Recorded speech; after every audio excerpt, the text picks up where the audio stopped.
Obaland TV. My name is Joyce Aldo, and today we're here with our beautiful mama from house, the Commissioner for Education. And today she will tell us some certain things about the educational sector, and we still get a few questions to ask her about the things we say they don't do for our educational sector. Mommy, welcome to Obaland TV. Thank you. Thank you. Mommy, you will tell us waiting your government don't really do for the people, for the state, for the educational sector. What they don't really do, people would like to know. Thank you everyone, viewers of Obaland TV. It's my pleasure to be on the show today. You don't ask me questions, say what thing Governor Obaseki don't do for education. I will say a lot. I don't know how much time you have for me to talk about everything. But let me just give a brief highlight. Let me give highlights of what we don't do. And this journey of education reform by Governor Obaseki started from the very beginning of his tenure, 2016. And it was in 2016, Governor Contour say, if he gets 100 naira, he will spend 40 naira on education. And since he thought that thing, he done the one. So in 2017, we started Edo Best. As I talk to you today, now Edo Best Edo Basic Education Sector Transformation. We're focusing on primary school and early childhood education, what they call kindergarten also. And after 3 years of doing serious work, we can't see improvement for what they call literacy and numeracy. When we do, Ministry of Education do 9 lessons and carols last December. The people now, our pupils and students now do the readings. From KG3, they read fluently. Pupils of public school, they are all there. Anybody can go and see them. So, teacher commitment. Obaseki don't train over 15,000 teachers now, both primary and junior secondary, across the 18 local government areas on modern pedagogy and methods of teaching and classroom management. To make sure that the teachers they happy well. Governor they pay their salary as at when due. Not just salary, that they release their promotions. So teachers don't get promotion 5 times in 7 years, because all the arrears from 2013 they clear up. We get what they call TSC, Teacher Special Allowance. They stopped that thing for 2012. Governor Obaseki bring them back for 2016 until today, and all the arrears they don't clear up. Now make say primary school teachers, or whether primary or secondary school teachers, they make more money than civil servants. A primary school teacher earn more than a civil engineer in the civil service. Why? Because of their special allowance which they get as teachers. And the Governor Obaseki restore that special allowance and it don't pay. We also not can leave parents out. Governor can say it takes a village to raise a child. And so we call revamp what they call SBMC, School-Based Management Committee. So members of SBMC, now our communities then they. That is why when I was in Subeb before, as the executive chairman, before I became commissioner, when they do all the renovation we do for our primary schools, we say SBMC, go when contractor don't remove all the zinc and windows where it don't break, everything. SBMC carry them, go sell them, Mona sell them, use the money to do something for the school. So there's a sense of ownership of our school. And we can't get SBMCs where we say, so when they don't sell those old building materials, some use and buy lawnmower, some use and sink borehole for their school, some use and do a playground, all kinds of, some do fence. Then governor can say, okay, that one not do. We can't have things they call special school improvement grant, where government they give to SBMCs. Say, waiting be that one thing for na school na one repair.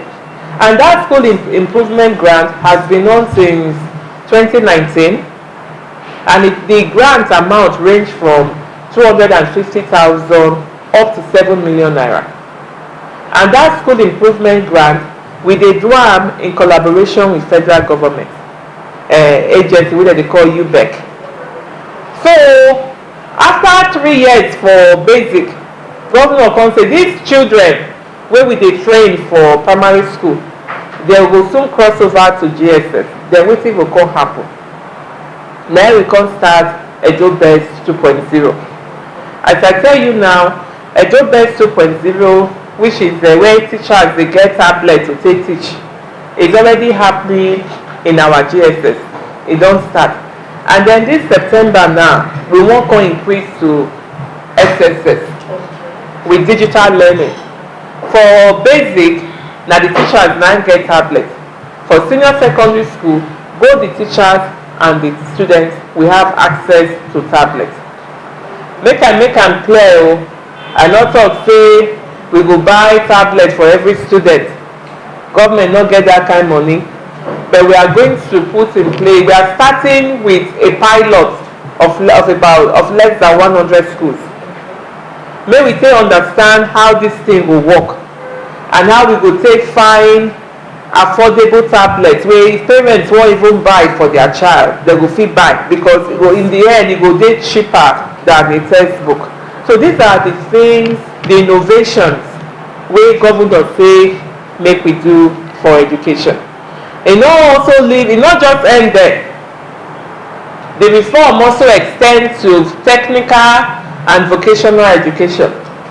Governor don announce since February this year say we will build an additional 20 TVET schools.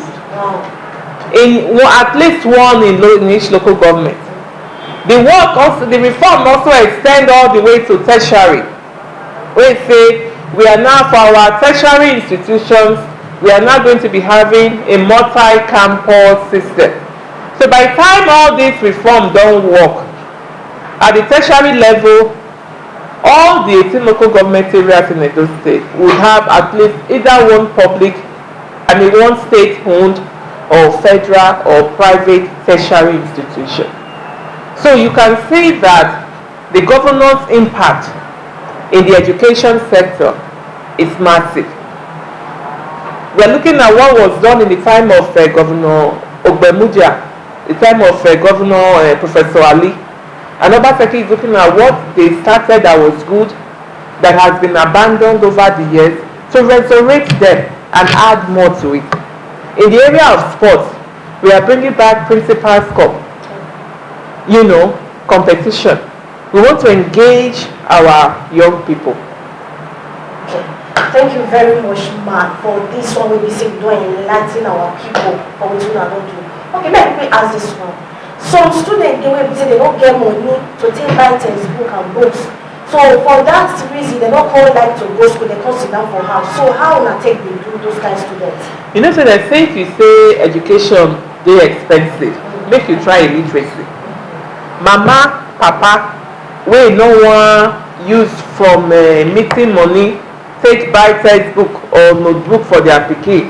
Well, God forbid, if that pikin go land for Oko, the money wey they go pay to police, pay for lawyer, it go dey more than wetin dem for take spend buy textbook. So all these things na priority. Governor Obaseki don say he go do him own. E no easy. Money no dey Nigeria, all of us know. Poverty don go up. But we are saying, even within all these constraints, let us prioritize educating the young people. So if we don't do our own, now make for senior secondary now, we don't create a role called student welfare officer for every school. So now that student welfare officer will come report through their principal to the relevant whether na ministry or the secondary school board to say there is this student in SS1B or SS3D wey no dey eat come school, wey no get book, wey no get textbook. Ministry go work with the Ministry of Gender and say social welfare officer, social worker, go to that school, interview that child and see how we can help. We are already doing all of this. We have been doing it from our primary school.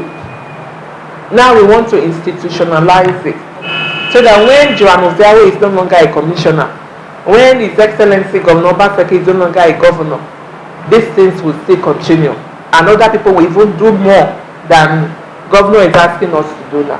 Okay. Is there any way, I'm still talking about this very one where we say concerning book and some other things. Is there any way where we say now feel look how your government now if you come look and say okay, make they buy so book and textbook for so you know see some people they poor well and they talk of different way poor. Hey, is there any way we will feel come they buy book and textbook for this set of children wey be say they very poor well? You know say for basic, primary and GSS, at least for some GSS, for basic, government don dey do am since 2017. So far government has provided over 7 million books and instructional materials for basic, because basic is free and compulsory. But like I said earlier, the money not just plenty like that. So if we know, now we not even know who no will fit buy, who will fit buy. If we now know who no fit buy, then we now know how do we come in and help. What can government do? What government cannot do, how do we bring in other people? That is why, you know, the ministry now don't release a long list of back to school items that every student must have. And I'm using this opportunity to appeal to all those philanthropists, NGO, and old student associations. They, before now rush to go buy exercise book or whatever, ask the school, what are the needs? Instead of buying what people don't need, or the thing will come surplus, they use that, they call it term and they take wrap akara for junction. Ask the school, if one NGO is bringing exercise book, you don't bring. Even if what you have can only pay for 3 textbooks, that is 3 people that have it. So we are now trying to, even the giving, the philanthropy, we now want to structure it properly so that it will be making impact. Because people they come, they do their own, everybody they do their own. But what is the impact? We don't know. So the first thing is know the number of students that need this help and then find ways to assist them. Okay. Any way will you bring back our boarding school to the educational sector? Because people are saying they fall back. That's a very good question where you ask. We are looking into it. Some of our existing model schools like Edu College, they get boarding, they get their boarding, but we want to see the modalities of bringing back a boarding school. Remember, I say the parents also have to be willing to send their children to boarding school with the heightened security situation in our country. So we are it's something we are looking at, and then once we have a clear idea of how to do this, we are going to be putting information out to the public. The last one now, Mama. Some schools we hear say some students they don't get desk or chairs where they sit down put. That one are truth. And if not truth, what is the major way we see not put in place to take it, help them, give the chairs and the desks for their classes? Of course, there are cases where we don't have enough amenities, furniture, whatever in the school. I mean, they would lie over that one again. No, it's there, and as I have alluded to before, the cost of providing quality education is enormous. And more than not forget, say we get education sector, we get health. I'm sure if they interview Commissioner of Health now, they get their own problems for that side too. We have roads and bridges, we have transportation. So, and how much is government getting from federal allocation or IGRO? So government, we are fortunate to have a governor who really cares. And he's saying in the midst of lack, in the midst of a biting economic recession, that he's still going to prioritize the people's welfare and well-being. So all I'm saying, and my appeal to every well-meaning person out there is, it's not enough to just criticize. I mean, constructive criticism is very much welcome because we don't know it all. And there are areas we need to improve on. But let us all come together and support. Let us all come together and help. Imagine if 100,000 people donate 1,000 naira. Don't you know how much that is? So if you look at the number of people that we like your videos and comments on them, everyone is donating 1,000. Would that not provide some of the things we are talking about?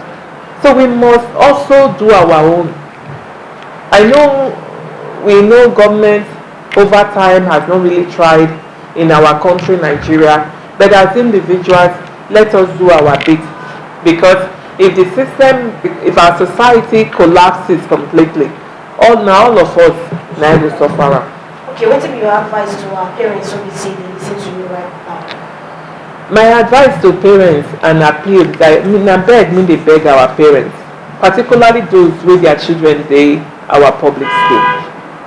No matter how little you have, still prioritize your pikin, because that pikin are your old age insurance. If you don't take care of that pikin now, if you don't invest for their education, God forbid, in your old age, as you dey beg for a cup of garri, you go also dey beg for your pikin and your pikin, because nobody get. Meanwhile, your mate wey invest for your pikin education, e dey inside AC, air condition, dey carry am up and down, e dey travel all over the world. So this one na not be government una dey do am for. Now yourself, God don bless you with this child, with these children. So please, our parents, na beg I dey beg. Not just textbooks. When they give your children food, when they carry come school. Pikin wey dey hungry no go fit learn. No be today public school dey. Even in the past when public school really be public school, children dey carry food come school for flask. Not the only children wey dey go private school suppose to carry food. Know wetin your pikin dey do. No matter the little you have, you fit still do something with her. And as you dey do am, as you dey struggle to provide that good life for your pikin, life wey go even better pass your own, which is the wish of every parent, God will see your effort and God will multiply am, and God will multiply your blessings. So we are begging and we are appealing. However, as a government, there is a law. There is the child rights law. That law don dey now since in the early 2000s. And according to that law, if your pikin dey fail or dey parabolate during school hour, you the parents, they go arrest you, and na money you go take bail yourself from that wahala. If you be parent, your child you dey physically abuse am or psychologically abusing that child because you no wan provide them with the bare necessities, government will come after you. So please, parents, work with us to provide the best education for your children. Thank you very much, Thank you. I really appreciate you, and God will bless you for all the good things we say your government don't do for our children for this day. Thank you very much, our people. At the end of this interview like this, my name is Joyce, and I salute you.